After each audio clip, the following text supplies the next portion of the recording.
이세찬 씨 혈액 검사를 한번 볼까요? 한눈에도 복부 비만이 심한 세찬님. 이세찬 씨는 당이 조금 높고요. 피 속에 중성지방이라는 게 높아요. 또 아버님하고 비슷한 콜레스테롤을 갖고 계시고, 그다음에 혈압이 나이대에 비해서 좀 높아요. 고혈압하고 경계치 수준으로 좀 높으셔서 좀 문제가 되시고, 당뇨는 아주 이제 시작 단계. 그래서 이게 지금 문제가 좀 커요. 당뇨, 협심증, 심근경색증 뭐 하나 갖고 있어서 가족들 괴롭힐 거예요.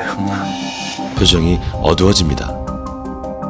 사실은 이제 작년에도 이제 건강검진 했을 때도 고혈압도 그렇고 혈압도 그렇고 다 수치에 끝까지 와 있기는 했었어요. 더 나간 느낌이어가지고. 이제 한 몇 년 있으면은 당뇨병이네요 하고 약 쓸 거예요. 근데 당뇨나 고혈압이나 고지혈증은 초반에 증상이 없어요. 근데 그 약을 왜 먹겠어요? 합병증. 혈당을 조절 안 하면은 눈 망가지죠? 실명하죠? 콩팥 망가지죠? 협심증이나 심근경색증, 뇌졸중 암 발생 높아지죠? 거기다가 또 팔다리 썩어 들어가잖아요. 잘라야 돼요. 그 다음에 콩팥에 투석을 해야 되고, 망가지면, 신부전 생기면은. 지금 애가 있더라고요. 애한테 얼마나 그게 되겠어요. 그래서 이게 나쁜 거는 다 갖고 계셔. 거기다가 이제 맥주, 술. 매일같이 술 드신다고 돼 있어요. 매일은 아닌데, 네. 뭐 일주일에 한 4번? 4번. 매일 드시는 거죠, 그러면.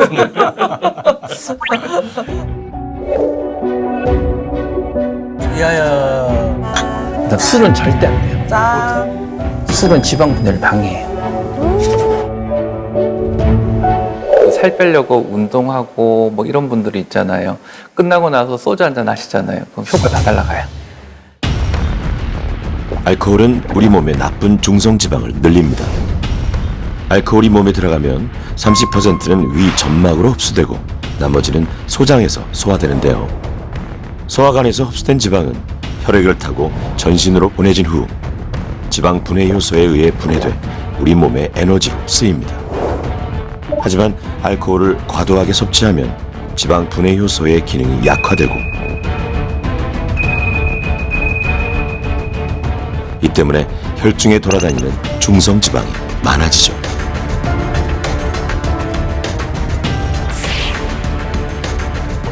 알코올이 직접적으로 지방을 만들진 않지만 지방 분해 능력을 떨어뜨려 내장과 혈액에 지방이 쌓이게 되는 것입니다.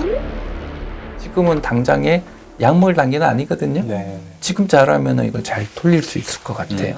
지금이 굉장히 좋은 시기예요. 네. 평생 약 안 먹을 수도 있는 기회가. 마지막 기회가 왔네요. 네.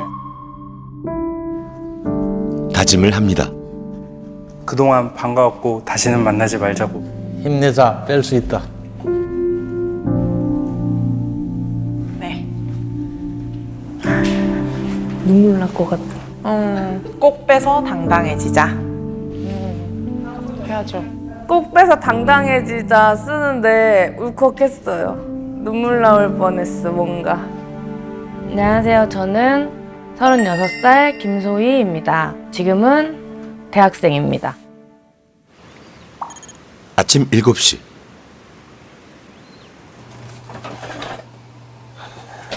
소희님이 일어나자마자 혈당 체크부터 합니다. 가끔씩 혈당 체크를 그냥 한번 궁금해서 개인적으로 하고 있거든요. 공복 혈당 수치는 100 미만이 정상이고 126 이상이면 당뇨병으로 진단하는데요. 공복 혈당 127. 높게 나왔네요. 아니 어제 우동이 너무 먹고 싶어가지고 포장마차? 길거리 거기 가가지고 순대랑 튀김이랑 우동이랑 먹었어요. 확실히 어제 밤에 먹고 자면 조금 잘 높게 나오는 것 같아요. 오전 7시 50분. 남자친구와 함께 사는 소희님은 꼭 아침 식사를 챙겨 먹습니다. 맛있어. 소희님은 국물을 좋아합니다. 먹으면 안 돼, 국물. 뱃살 많이 나왔지 나. 옛날에 비해서. 많이 나왔지. 아니, 근데 왜 똑같이 먹는데 넌 안 찌고 나만 찌냐고. 국물을 많이 먹어서 국물이 있어야 밥이 들어가지. 식습관이 문제야. 한국인의 밥상엔 뜨끈한 국물이 답이죠. 국물 한 방울 안 남긴 소희님. 비교되긴 하네요.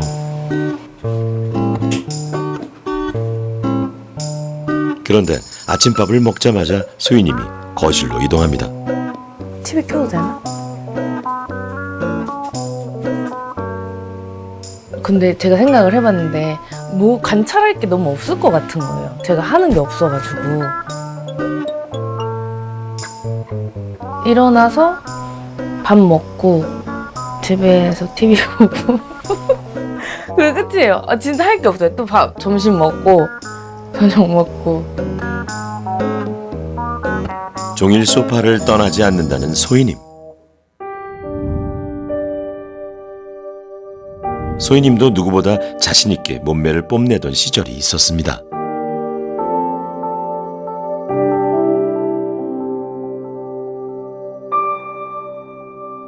하지만 30즈음부터 서서히 복부 비만이 시작돼 몸무게가 30kg가량 늘었습니다. 지금 한 78 될걸요? 많이 해봤어요. 안 해본 거 없을걸요? 덴마크 다이어트라고 자몽이랑 계란이랑 커피만 먹는 거?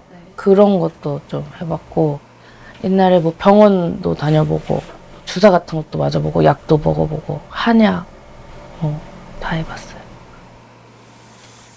우리가 시도한 수많은 다이어트법은 왜 매번 실패하는 걸까요? 어떤 다이어트 방법이든지 평소에 하던 걸 좀 바꾸면은 웬만큼 효과가 있어요. 대신에 어느 정도 빠지다가 그 다음에 효과가 멈춰버려요. 그 다음에 다시 요요 현상으로 더 찌죠.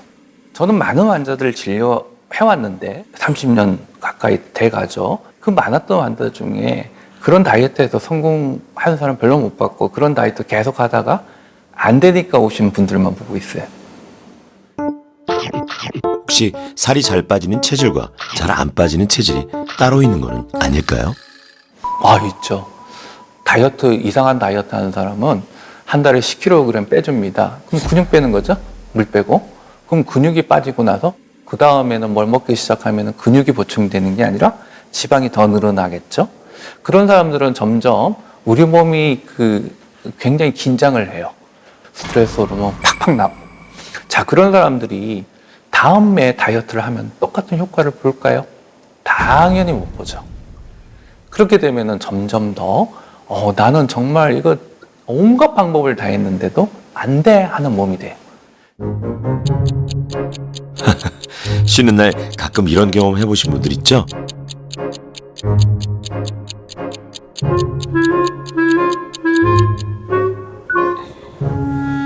오전 11시 드디어 소파에서 일어났습니다. 어디 가시나 했는데요.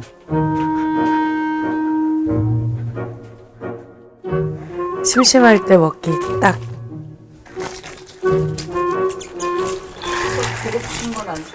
배고픈 건 아니고 그냥 심심해서.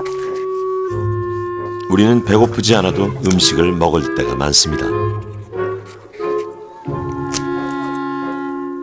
심심할 때, 스트레스 받을 때 새로 군것질을 하곤 하죠. 제가 좋아하는 아이스크림을 좀 좋아해요. 달콤한 아이스크림은 지나치기가 힘듭니다. 그렇게 생각하는데 너무 맛있어요. 헉, 곱돌이탕 나온다. 맛있겠다. TV에선 항상 온갖 먹는 방송이 나오죠. 그런데 이상하죠? 대학생 소희님은 왜 학교도 안 가고 종일 집에만 있는 걸까요? 여기엔 좀 사정이 있습니다. 간호조무사로 병원에서 일하던 소희님은 누군가에게 도움을 주는 간호일이 보람 있었습니다. 제대로 공부를 해보고 싶어 34살에 늦가기 간호대생이 됐는데요. 아쉽게도 올해는 휴학을 해야만 했습니다.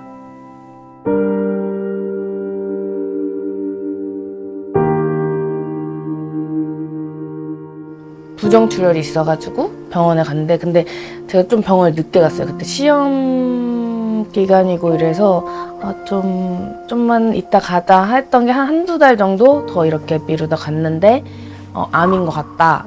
1기. 다른데 다행히 전이는 없고 그래서 지금은 난소만 빼고 다 적출한 상태예요.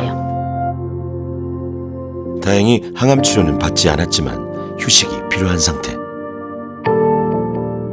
영어 학원과 아르바이트 갈 때 말곤 혼자 집에 있습니다.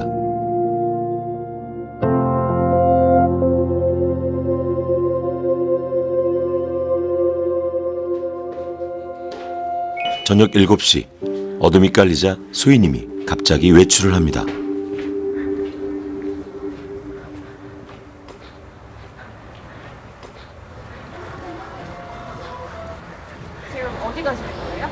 저 고기랑 야채 무한리필로 먹을 수 있는 곳에 가려고요. 혼자만의 외식. 무한 리필이지만 고기뿐 아니라 좋아하는 국물과 채소도 많이 먹을 수 있는 메뉴입니다. 맛있어.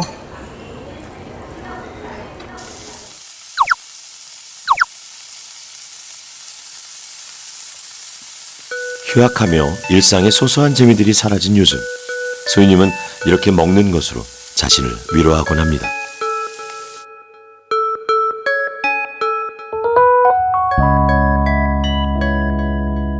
벚꽃이 질 무렵, 소희님은 다시 한번 다이어트를 결심했습니다.